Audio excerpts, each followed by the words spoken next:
Hi there, my name is Betsy Stewart. I'm Susan Stewart's daughter, and I'm a Pilates instructor here in sunny Los Angeles. And today I'm going to be teaching you a little bit about Pilates, and I'm going to show you a couple of simple Pilates exercises that you can add to your routine that is going to help you stay in fantastic shape as you get older. Okay, so what is Pilates? Good question.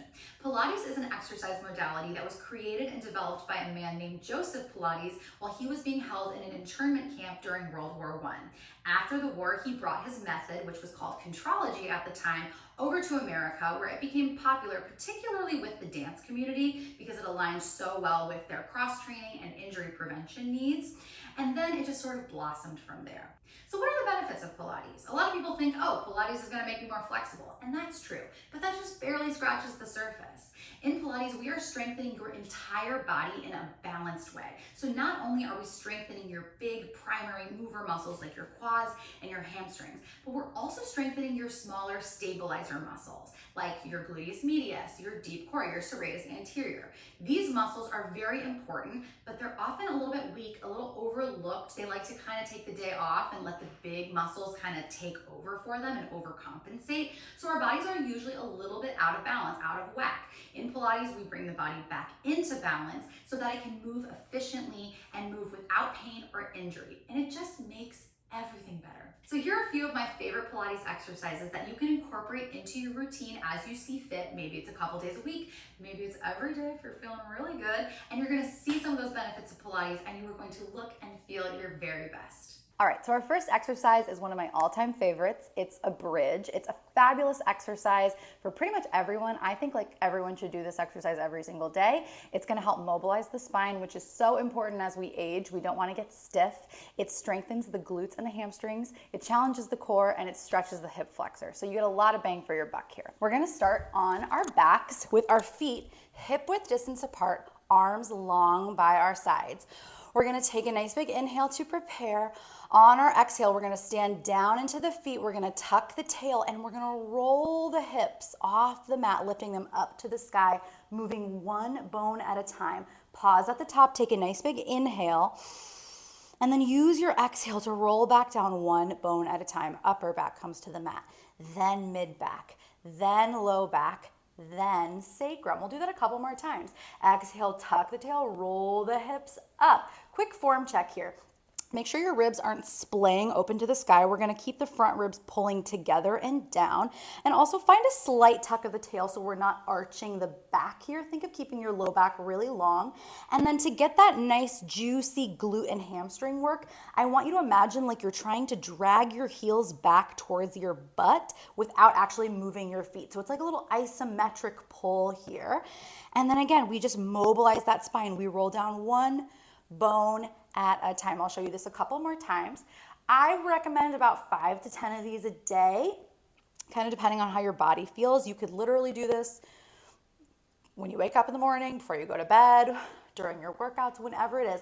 And if you want a little more challenge, you can hold the top of your bridge and you can add a little march, bringing one leg to tabletop and back down, other leg to tabletop, back down. Keep marching through the legs and try not to let the hips dip down towards the mat. Keep them level and lifted.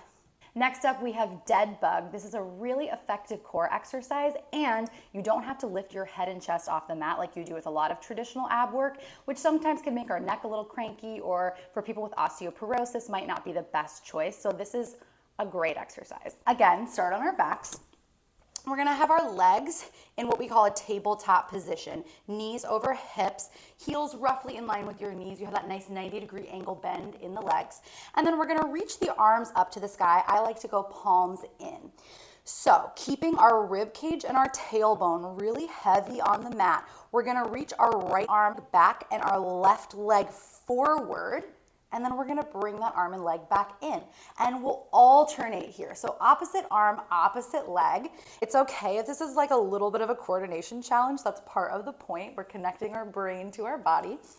And if this feels a little bit easy to you, I want you to first make sure that you really are keeping your ribs heavy on the mat and that you're keeping your pelvis really still, so that I could set a mimosa on the front of your pelvis and it would not spill. You'd be able to drink it afterwards.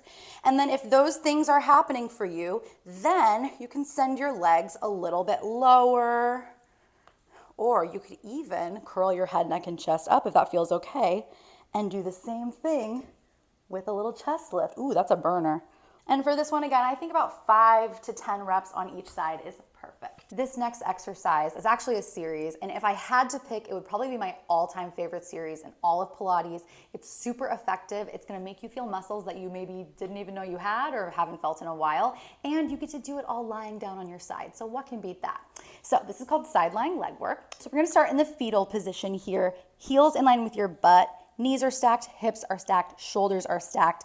Whatever is comfortable with your bottom hand here, you can prop your head up, or you can lay all the way down on your side and just kind of use that bottom arm as a pillow, whatever is comfortable. And then from here, we're gonna start with a parallel lift. We're gonna lift the top leg straight up and then bring it back down. Lift and lower. And my leg is staying in the same shape the whole time. I'm literally just lifting it straight up to the sky and then bringing it back down. And our goal here is to keep the rest of the body really still as this leg moves and to keep the hips stacked on top of one another. So resist the urge to let those hips kind of roll around, keep them nice and stacked. I'll usually do about 10 to 20 of these, and then I'll lift up and hold it and I'll circle that leg. My leg is still staying in the same shape. I'm circling from the hip joint, not the knee joint, not the ankle joint. I'll do about 10 to 20 of these in one direction, and then I'll reverse it for 10 to 20 in the other direction. We got to reverse those circles. Once you're done with your circles, you can bring that leg down, glue your heels together. We're going to do clam. So keeping your heels glued together, we're going to open that top knee up and then lower it down just to a hover.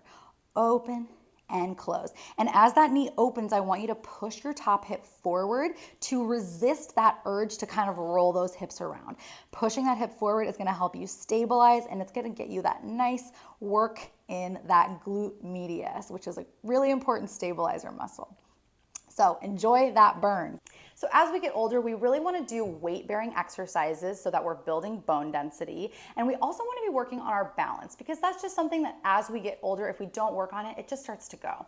So this is a great exercise for working on both of those things, as well as working your whole body, but especially your core. This is called bird dog. Okay, so we're gonna come to an all fours position, hands under shoulders, knees under hips. We want a nice neutral spine. So we're not arching, we're not rounding. We have a nice little happy medium. I like to imagine like a row of mimosas along my spine that I'm trying not to spill. If you can't tell, I'm very motivated by fun beverages. I'm gonna reach the right arm forward like I'm shaking someone's hand, and the left leg back. And I'm gonna hold it here, just finding my balance. I wanna make sure my pelvis is square to the floor. I wanna make sure I'm really reaching through that arm and leg, and I'm pushing the mat away from me with that left arm. You can stay here and just focus on holding it and then do the other side. Or you could add a little lift and lower of that leg, about 8 to 10 on each side. You could bend the knee and elbow into one another, again, 8 to 10 on each side. Or you could even open the arm and leg out and then close it back into center. Open and close. Those are some great variations you can play with that are just gonna help you challenge your core stability again. And then if that feels good, you could walk this out to a plank, either on your hands or on your forearms, and just hold it. Maybe do a couple sets of like 30 seconds, whatever is available to you. You don't have to hold a 5-minute plank. 20 seconds, 30 seconds is gonna benefit you too. This last exercise is gonna bring everything together. It's weight bearing, it challenges our balance, it strengthens every muscle in our body, and it's a really functional exercise. We do this movement pattern several times a day, probably every day, so it's good that we practice it. This is a squat. I'm gonna turn to the side so you can see my form. I'm gonna bring my feet about hip width distance apart. All 10 toes are pointing forward. If you have any balance issues here, you can have a hand on a wall or a chair next to you. Anything for a little extra support is fine by me. So, you're gonna send your hips down and back, bending your knees, chest stays up, and then you're gonna drive through your heels to stand tall. I like to inhale to send the hips down and back, and exhale to push through those heels to stand. A couple form things here. You'll notice that I'm keeping my back long and neutral here. I'm not rounding, I'm not arching. We wanna keep that back neutral, so this is a movement of the hips and knees, not the back. Also, I want you to try to keep your knees stacked over your ankles instead of letting the knees come over the toes, so that we put the load more into the glute and less into the knees. It's gonna feel better that way. And if you're like, Betsy, I want a little bit of extra challenge here, say no more. We're gonna find that squat. And then as we stand up, we're gonna drive one knee up. We'll come back down to our squat. We'll drive the other knee up. maybe 8 to 10 on each side here. Just getting that heart rate up a little bit, really working on that balance. All right, I hope you guys enjoy these exercises. Let me know how they go. If you have any questions, I am always here.